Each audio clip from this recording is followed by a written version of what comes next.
C'est un miracle. Il n'y a pas d'autre explication. C'est aussi simple. Pour nous, ça a S'il n'y été... avait pas eu, je me dis, c'est impossible qu'elle puisse être là aujourd'hui.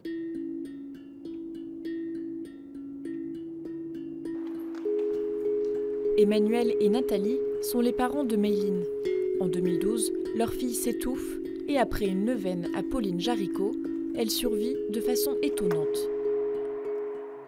Les gens n'ont jamais pu comprendre dans quel état, elle était. Quand on leur disait il n'y avait plus d'onde cérébrale, il n'y avait plus cette fameuse onde N20, elle était dans un coma irréversible. Ils me disent c'est pas possible. Ils me disent tu dois te tromper. Et je dis non, on se trompe pas, on sait très bien quoi. Et le médecin, à l'époque, qui avait fait son IRM en 2012, donc en arrivant à Nice, lui a refait en 2015, puisque, donc, pour vérifier, donc 3 ans après. Donc c'était en plus apparemment le même médecin, parce qu'il m'a dit mais c'est moi qui l'ai fait en 2012, parce qu'il y avait donc son nom, je suppose, sur... Il regardait les deux écrans, et il regardait Mélie, il disait c'est pas possible, il dit j'ai jamais vu une récupération aussi importante du cerveau, puisque le cerveau donc était atrophié, était toujours comme de la dentelle, on nous avait expliqué. Il dit là, il est quasiment la totalité, donc... La boîte crânienne. Et il s'était retourné quand même en me disant, il a regardé, il a dit, et il m'a dit lui-même, il m'a dit mais c'est un miracle. Moi personnellement, je me suis toujours dit quand on fait des prières, est-ce qu'elles sont entendues? Et là, on se rend compte que finalement, la force de la prière, en fait, oui, ça déplace des montagnes, ça fait des choses irréalisables que personne n'arrive à comprendre. Et ceux qui n'ont pas la foi ne peuvent pas comprendre. Et ceux qui l'avaient un petit peu, comme moi au début, on est assuré de ce qu'est la puissance de Dieu. On n'a plus aucun doute.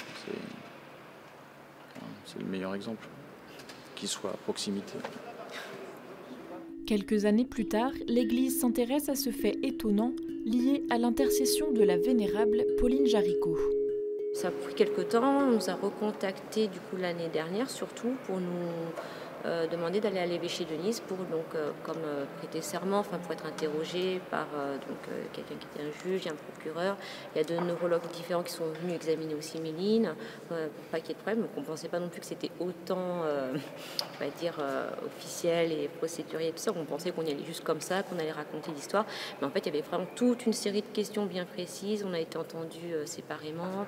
Et ça, c'était en début d'année. Et au mois de mai, le Vatican nous a rappelé pour nous demander est-ce que vous pouvez venir à Rome pour faire des examens supplémentaires, donc fait par un médecin à l'hôpital qui travaille spécialement pour le Vatican pour les dossiers médicaux, justement en vue de reconnaissance de miracles.